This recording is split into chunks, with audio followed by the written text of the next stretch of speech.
ఇక మరికొన్ని వార్తల్లోకి వెళదాం. కాలేజీలు ఖాళీ, ఇంటర్మీడియట్లో సగం దాటని ప్రవేశాలు, ప్రభుత్వ కాలేజీల్లో చేరడానికి ఇష్టపడని విద్యార్థులు.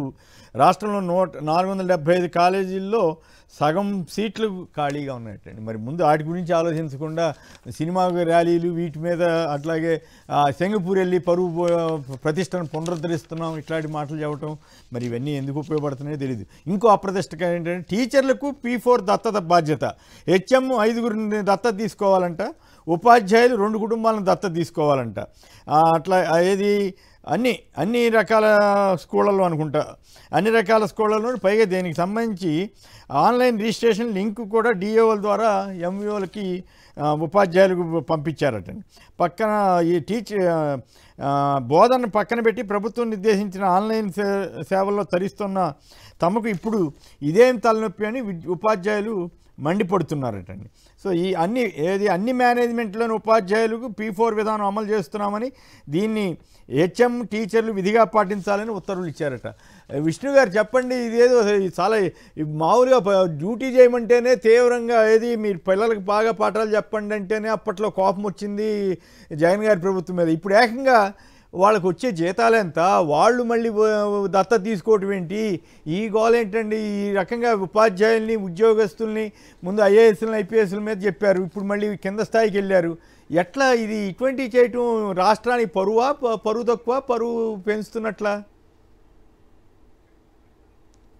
పరువు తక్కువ పనులే కదా సార్. ఇప్పుడు P4 అంటే ఏంటి? అసలు ప్రభుత్వము P4 గురించి పెట్టినంత ఫోకస్ ఇంకా ప్రజల యొక్క అవసరాలు ఏంటో, సంక్షేమం ఏంటో దాని మీద పెట్టలేదనమాట. P4 అనేది ఇప్పుడు ఈ టర్మ్లో అంటే 24-29 మధ్యలో ఇది ఒక జన్మభూమి కంపెనీలు ఆ టైంలో వెళ్ళగా ఇప్పుడు P4 అనమాట. ఈ P4 మూలంగా ప్రభుత్వం యొక్క పరువు, నాయకుల యొక్క పరువు గంగలో కలిసిపోతుంది అనమాట. ఎందుకంటే ప్రతి ఒక్కళ్ళు కూడా కలెక్టర్ల దగ్గర నుంచి కింది స్థాయి ఉపాధ్యాయుల వరకు కూడా ఈ కార్యక్రమంలో నిమగ్నం అవ్వాలని పైనుంచి డైరెక్షన్ ఇస్తూ ఉన్నారు. అలాగే ఇక్కడే కాదు, నిన్న సింగపూర్లో కూడా P4 గురించి మాట్లాడి ఈ కాలేజీలో నేను తీసుకొచ్చినటువంటి కాలేజీల మూలంగానే మీరందరూ కూడా ఇక్కడ ఈ స్థాయిలో ఇక్కడ ఉన్నారు అని చెప్పని వాళ్ళందరూ అసలు సంబంధం లేకుండా మాట్లాడినటువంటి మాటలు ఏ రకంగా ఉన్నాయో ఒకసారి చూడండి. సింగపూర్ వెళ్ళి వాళ్ళందరినీ అప్రిషియేట్ చేయాల్సింది, కలవటం ఆనందంగా ఉన్నాము చెప్పాల్సింది పోయి మీరందరూ కూడా నేను తీసుకొచ్చినటువంటి ఆలోచన మూలంగానే ఆ రోజులు ఇంజనీరింగ్ కాలేజీలు నేను పెట్టడం మూలంగానే మీరందరూ సింగపూర్లో ఉన్నారు అని చెప్పడం, అసలు ఏంటి? ఎక్కడికి పోతున్నాం మనం? మళ్ళీ పైగా వాళ్ళందరినీ P4 మీరు భాగస్వాములు కావాలి అని అంటాం. ఈ P4 పిచ్చి పట్టింది ఇప్పుడు ప్రభుత్వానికి. ప్రభుత్వం ఏమో చేయాల్సినటువంటి పనులు, ఎన్నికల ముందు చెప్పినటువంటి పనులు, ఎన్నికల ముందు అంటున్నారు కానీ తెలివిగా డైవర్షన్ టాక్టిక్స్ లో ఇదో భాగమే. మొత్తం పేదరికం అంతా అయిపోయిందని చెప్పడానికి అంట కదా, ఇదంతా పేదరికం లేకుండా చేసామని చెప్పడానికి అంట కదా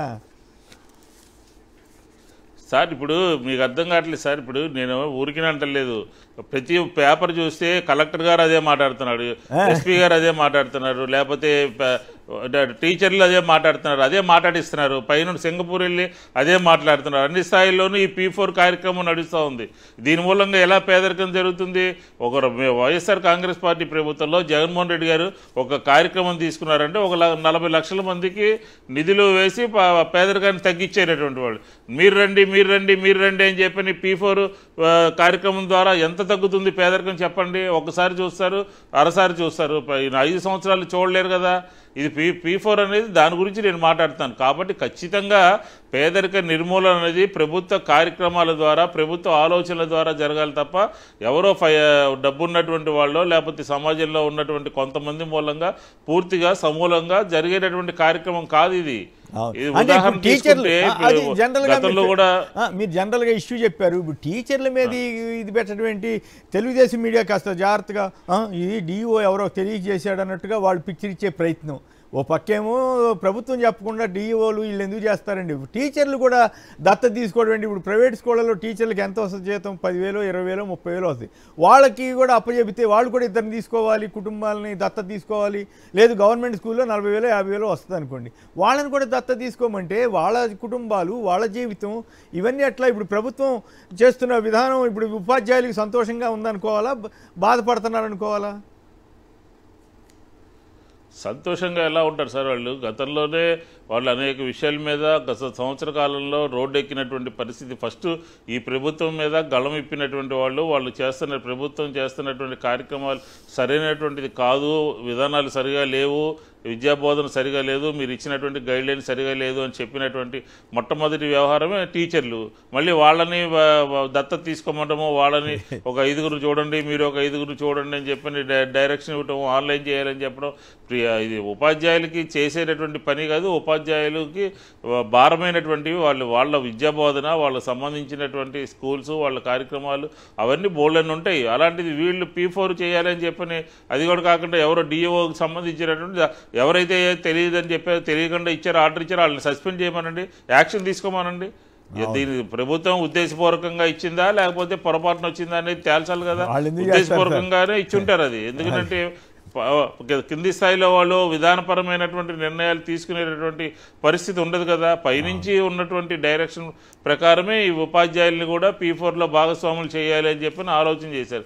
ఇది సరైనటువంటిది కాదు. దీని మీద ఉపాధ్యాయ వ్యవస్థ కూడా సీరియస్గా ఉండదని చెప్పని చెప్పుకోవచ్చు మనం. రైట్. పురుషోత్తం గారు చెప్పండి, P4 టీచర్లకి కూడా వాళ్ళ దత్తత తీసుకోవాలంటే, వాళ్ళు డబ్బులు ఇవ్వాలంటే వాళ్ళు ఎక్కడ డబ్బులు ఖర్చు పెడతారు? ఇదేమి ధర్మమేనా? ప్రభుత్వం ఎట్లా చెబుతా ఉంది? టీచర్ల సంఘాలు ఎందుకు అంత ఆశించిన స్థాయిలో రియాక్ట్ అవుతున్నాయా? లేదు నిజంగానే చేద్దాంలే, మన డబ్బులో కొంత సగం కొంత పేద కుటుంబాలకు ఇచ్చేసేద్దామని ఏమన్నా అనుకుంటున్నారా? కొమ్మిడి గారు మీరు ప్రస్తావించినట్టు దీంట్లో వ్యూహం ఉంది. మొట్టమొదటి వ్యూహం ఏంటంటే 18 సంవత్సరాల నేను ఆడబిడ్డ నిధి దానికి లింక్ చేసేసినారు. అసలు ఆడబిడ్డ నిధి 18 సంవత్సరాల నుంచి 50 ఏళ్ళకి అనేది ప్రతి నెల 15 పేదరికానితో సంబంధం లేదు కొమ్మినేని గారు. మీరు ఇచ్చిన ఆడబిడ్డ నిధి అనేది సాయం, సపోర్ట్, కాబట్టి పేదలకి అనేది లేదు. అదే 1 కోటి చిల్లర ఉంటారు, 1 కోటి చిల్లర మంది P4కి అనుసంధానం అంట. పేదరికాన్ని నిర్మూలనకి ఆడబిడ్డ నిధికి ఏం సంబంధం? కాబట్టి ఆ పథకాన్ని తీసేసినారు. ఏం చేసినారంటే ఆల్రెడీ ఆడ ఉందని చెప్తారు. ఒక పథకాన్ని ఎగ్గొట్టడం కోసం దీన్ని వాడుకున్నారు. 2, మానవ జీవితం ప్రారంభమైన నుంచి తోటి వ్యక్తికి సాయం చేయడం అనేది మానవ జీవితంలో బాగా ఉంటుంది. కానీ మీరు ప్రోత్సహించండి, దాన్ని మ్యాండేట్ చేసేయడం ఏంటి? నేను అనుకుంటే దీంట్లో వ్యూహం ఏంటంటే ఎట్లా ఉంటుంది, టీచర్లు ఉన్నారు, వాళ్ళు డిఏలు కావాలని, సిపిఎస్ రద్దు చేయాలని ఈ గొడవలు ఉన్నారు. రేపు టీచర్ల అసోసియేషన్ ఏం చేయాలంటే కనీసం దీనైనా రద్దు చేయని అడగాలి, అది దీని అడగాలి, కొత్త సమస్య సృష్టించడం. కాబట్టి ఇట్లాంటి ఉపయోగించుకుంటారని. రెండోది, ఎందుకు సాయం చేయట్లేదు ఆంధ్రప్రదేశ్లో కొమ్మినేని గారు? మనకు పులివెందలు ఉంది, వైఎస్ భారతి గారి సారథ్యంలో 2500 మంది పిల్లలకి ఉచిత విద్యుత్ ఇంగ్లీష్ మీడియంలో అందిస్తున్నారు. వైఎస్ఆర్ ట్రస్ట్ కేంద్రంగా ఎల్వి ప్రసాద్ వాళ్ళతో కోఆపరేట్ చేసుకుని కంటి ఆసుపత్రి మొన్న అద్భుతంగా నిర్వహించారు, బాగా నడుస్తుంది. కోట్ల రూపాయలు విలువైనటువంటి. ఎవరు చెప్పలేదే? ఎవరికి వాళ్ళు సేవాగుణంతో చేయడం అనేది ఈ దేశంలో, ఈ పౌర సమాజంలో భాగం. దాన్ని ప్రోత్సహించండి. దాన్ని మేమే సృష్టించాము కాబట్టి దీనికి పరిష్కారం మాదే చూపిస్తాం. పేదరిక పరిసరానికి ఇది, అమ్మఒడికి ఇది, ఆడబిడ్డ నిధికి అది, నిరుద్యోగ వృత్తికి ఏమో స్కిల్ డెవలప్మెంట్. అంటే ఒకదానికి పెట్టేసి ఈ రాజకీయం చేయడం. దీని పోనీ ఎవరైనా అన్నారనుకోండి కొమ్మినేని గారు, అంటే సేవ చేయడం తప్ప అంటారు. సేవను ప్రోత్సహిస్తూ ఉంటారు. సేవను ప్రోత్సహించడం వేరు. అయితే ఇంట్రెస్టింగ్ థింగ్ ఏంటంటే, ఆయన 35 ఏళ్ళుగా 40 ఏళ్ళుగా ఎమ్మెల్యేగా ఉన్నారు కదా కుప్పానికి. ఇప్పుడు 250 కుటుంబాలను దత్తత తీసుకుంటారని అనౌన్స్ చేశారు.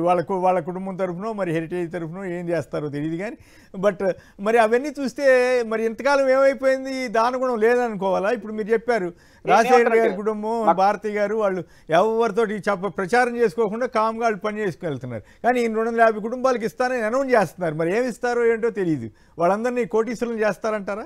కానీ కొమ్మినేని గారు ఇక్కడ గుప్త దానం అంటారు, మా రాయలసీమలో పాపులర్ డైలాగ్ అది. గుప్త అంటే దానం ఎవరు చెప్పుకోకూడదు కూడా. దానం అనేది ఒక జాలితో చేసేది, వాళ్ళ గౌరవం పోతుందేమో దానం చేసే వాళ్ళు, కానీ గుప్త దానంగా చెప్పరు వాళ్ళు. కాబట్టి మేము 35 మంది తీసుకోండి, మాకు అభ్యంతరం లేదు. నేను ఇప్పుడు చాలా ఓపెన్ గా ఒక మాట చెప్పాలి. అసలు 2500 మంది పిల్లల్ని ఉచితంగా కొన్ని సంవత్సరాలుగా రాజశేఖర గారు బతుకున్నప్పటి నుంచి ఆ కుటుంబం చేస్తాం. వాళ్ళు ఏ రోజున చెప్పుకున్నారా? అసలు నేనే ఒకసారి సాక్షి డిబేట్లు మాట చెప్పిన నుంచి పాపులర్ అయింది. వాళ్ళు చెప్పుకోవడం ఇష్టం లేదు. మన బాధ్యత అనుకుంటున్నారు, వాళ్ళు చేస్తున్నారు. వాళ్ళు ఎప్పుడైనా వయస్సు కుటుంబం చేస్తున్న ఈ సహాయాలకి ఏ రోజు చెప్పుకోరు, కానీ వేల మందికి చేస్తున్నారు. మనం మీరు తీసుకోండి ఏంది ఇది? కాబట్టి దానం అనేది గుప్తంగా ఉండాలి, వాళ్ళు అవమానించకూడదు, చేయాలి. మీరు ప్రోత్సహించండి. దాన ధర్మాలు చేసే సంస్థలను పిలిచి, స్వచ్ఛంద సంస్థలు ఉంటాయి కదా, వాళ్ళని ప్రోత్సహించండి, వాళ్ళకి మినహాయింపులు ఇవ్వండి, వాళ్ళే చేస్తారు. కానీ దాని ఒక ప్రభుత్వ అజెండాగా మార్చేసి ఇదే సమస్యకు పరిష్కారంగా ట్రీట్ చేయడం అనేదే మౌలికమైన సమస్య. కాబట్టి ఇది ప్రభుత్వం వ్యూహాత్మకం చేస్తుంది. రేపు టీచర్లు, ప్రభుత్వ ఉద్యోగులు, ఇంకా ఐఏఎస్ అయితే తప్పదు, ఐఏఎస్ ఐపీఎస్ తప్పదు. కాబట్టి వీళ్ళందరూ చేసుకుంటా పోయి ఇది శాశ్వత పరిష్కారంగా చెప్పే ప్రయత్నం చేస్తున్నారు తప్ప ఇంకోటి కాదు. వాళ్ళు తిట్టుకుంటానో తుమ్ముకుంటానో చేయకి తప్పదు. మరి ఏం చేస్తారో తర్వాత ఎట్లా పరిణామాలు వస్తాయో చూద్దాం.